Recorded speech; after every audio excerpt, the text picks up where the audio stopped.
What a game of cricket, what a nail biting finish.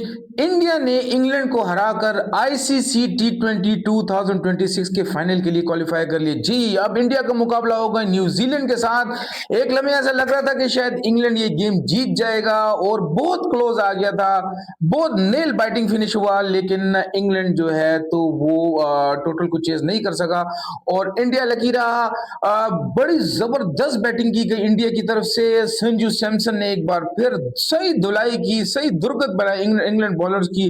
बड़ी pathetic bowling performance from England. Loose bowling, no yorkers, no short pitch deliveries, not much slower deliveries, और उसका खमियाजा भुगतना पड़ा। बेकार तरीन bowling किया Jofra Archer ने, Overton ने, और इवन एक दो और जो उनके बॉलर्स हैं उन्होंने, सैम करन ने भी काफी रन दिए।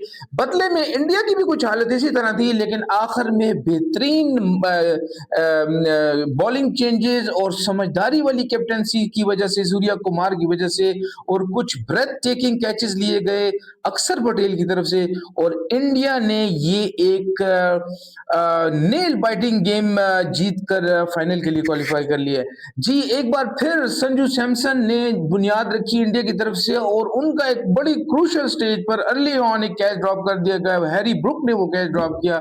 अगर वो कहीं कैच ले लेता हैरी ब्रुक, इंग्लैंड, मेरा नहीं ख्याल कहता कि इंडिया इतना टोटल बनाने में कामयाब होता। उन्होंने शायद सोचा भी नहीं था कि वो 250 ऑड रन बनाएंगे, लेकिन क्या कमाल कंट्रीब्यूशन की है शिवम दुबे ने, तिलक वर्मा ने, हार्दिक पांड्या ने, सूर्य कुमार ने भी कंट्रीब्यूट किया।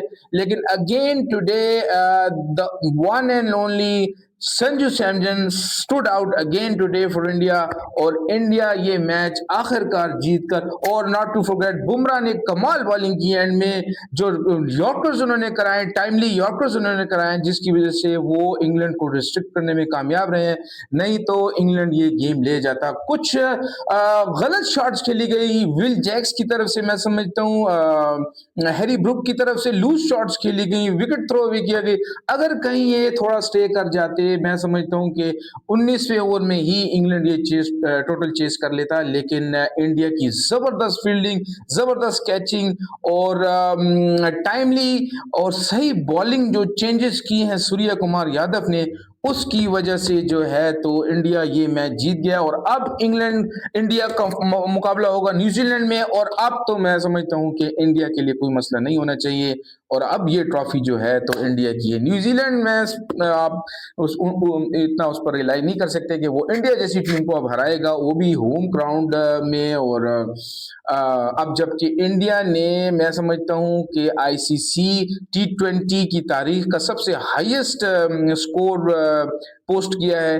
तो जो कॉन्फिडेंस वो लेकर जाएंगे वो होगा नेक्स्ट लेवल। जी, तो मैं समझता हूं कि इंग्लैंड के पास एक अच्छा चांस था, वो जीत सकते थे, थोड़ा सा समझदारी से खेलते, थोड़ा जिम्मेदारी का मुजाहरा करते। बैट हिल ने एक शानदार बारी खेली है, सेंचुरी स्कोर की है, और इन्होंने इंग्लैंड एशेज जो हुई थी उसी में इन्होंने ऑस्ट्रेलिया के अगेंस्ट जो सिडनी में सेंचुरी बनाई थी, इन्होंने इशारा दे दिया कि भाई ये एक टैलेंटेड प्लेयर है, और क्या कमाल बारी खेली है, कोई उसके साथ रुक नहीं सका। अगर दूसरे खिलाड़ी भी उसके साथ रुकते तो जरूर जो है तो इंग्लैंड रन्स को चेस करने में कामयाब हो जाता। लेकिन कहने का मकसद ये है कि न्यूजीलैंड की टीम जो है, जैसा कि मैंने पहले कहा, अब इतना कोई मेरा नहीं ख्याल कहता कि चैलेंज पोस्ट करने वाली है इंडिया के लिए, और इंडिया को बआसानी अब फाइनल जीत जाना चाहिए। ये मौका इंडिया को दूसरी बार मिल रहा है लगातार, और ये मेरे ख्याल से पहली टीम होगी वर्ल्ड की जो लगातार 2 बार टी20 जीतने में कामयाब होगी, अगर इंडिया जो है तो ये मैच जीता है। संजू सैमसन ने एक बार फिर बताया है कि यार ये बंदा क्लास एक्ट है, मतलब जिस तरीके की ये बैटिंग कर रहा है, फियरलेस बैटिंग, डोमिनेट किया है इन्होंने एक बार फिर, और क्या खूबसूरत खड़े खड़े इन्होंने स्ट्रोक्स लगाए हैं सैम करन को, ओवरटन को, जोफ्रा आर्चर को।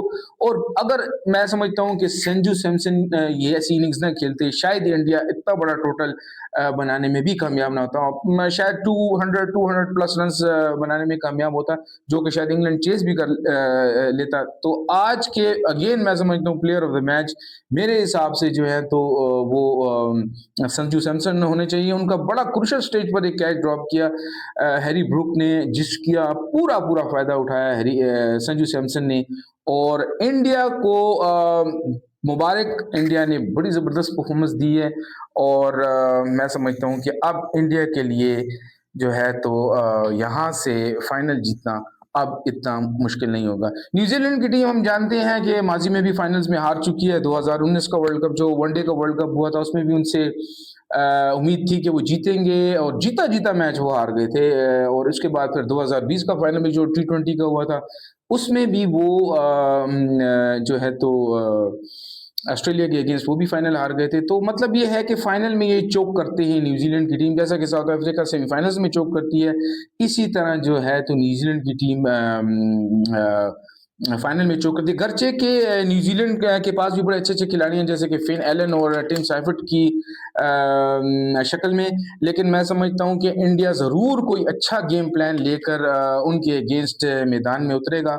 और अब मैं समझता हूं कि ट्रॉफी जो है ना भाई, आईसीसी T20 वर्ल्ड कप 2026 की, वो मैं समझता हूं कि अब मुझे तो साफ दिखाई दे रहा है कि वो इंडिया उठाने वाला है। तो congratulation once again to team India. और अब देखना होगा कि फाइनल में कैसा मुकाबला होता है। मैं समझता हूं कि मेरे सोच के मुताबिक ये आज का मुकाबला आईसीसी T20 वर्ल्ड कप का सबसे जो है तो जबरदस्त मैच था, कांटेदार मैच था, और ऐसा मैच कभी कहीं पिछले किसी वर्ल्ड कप में देखने को नहीं मिला। इतना क्लोज आ गई थी इंग्लैंड की टीम। काश थोड़ा जिम्मेदारी का मुजाहरा करते विल जैक्स, हैरी ब्रूक और इवन बटलर, तो इंग्लैंड ये मैच बआसानी जीत सकता था। 7 या 8 रन के स्कोर से ही वो ये गेम हारे हैं, तो आप सोच सकते हैं कि कितना क्लोज आ गया था। थोड़ी सी बात हॉकी की कर लेते हैं जी। पाकिस्तान का मुकाबला होने वाला है जुम्मे के दिन जापान के साथ। ये वर्ल्ड कप क्वालिफायर है, और अगर पाकिस्तान ये मैच जीतता है तो पाकिस्तान वर्ल्ड कप जो आने वाला है हॉकी का, उसमें जगह बनाने में कामयाब हो जाएगा। तो हॉकी जैसे हम जानते ही हैं, हालत बहुत ख़राब हुई है पाकिस्तान की। अब वर्ल्ड कप में जो है तो एंट्री के लाले पड़े हुए हैं, और शायद पिछले वर्ल्ड कप में भी पाकिस्तान की टीम नहीं थी। 2018 के बाद पाकिस्तान ने वर्ल्ड कप में जो है तो पार्टिसिपेट नहीं किया। तो इस बार उम्मीद है। एक ज़माना था जब पाकिस्तान जो था मशहूर था अपनी हॉकी के लिए, 4 वर्ल्ड कप्स हम जीत चुके हैं, लेकिन अब हालत यह हो गई है कि हमें वर्ल्ड कप क्वालिफायर्स खेलने पड़ रहे हैं, और वर्ल्ड कप में जगह बनाने के लिए अब हमें जो है तो जुम्मे के दिन जापान के अगेंस्ट विक्ट्री हासिल करनी होगी, अगर हम वर्ल्ड कप में क्वालिफाई करना चाहते हैं या उसमें एंट्री हासिल करना चाहते हैं। तो ये एक अच्छी होगी खबर अगर पाकिस्तान जीतता है तो। कहने का मकसद ये है कि जी अगेन इंडिया ने आज का मैच बड़ा ज़बरदस्त खेला, और एक लम्हे ऐसा लगा कि शायद इंग्लैंड ये मैच जीत जाएगा। जो कंपैरिजन चल रहा था स्कोर्स का ओवर्स के लिहाज से, तो एक काफ़ी जगहों पर इंग्लैंड जो था वो इंडिया से आगे था, लेकिन एंड में जो बुमराह ने क्लास बॉलिंग की है, जो यॉर्कर्स कराए हैं उस बंदे ने, और जो स्लोअर वंस कराए हैं, स्लोअर वन में भी यॉर्कर किया है बुमराह ने एक आध, जो कि बड़ा ही ज़बरदस्त था। और इंडिया जो है अब फाइनल में पहुंच चुका है, और अब इंडिया मुझे लगता है कि तीसरी बार आईसीसी T20 वर्ल्ड कप जीतने जा रहा है। कीप वॉचिंग लई के मत, please like share and subscribe my channel.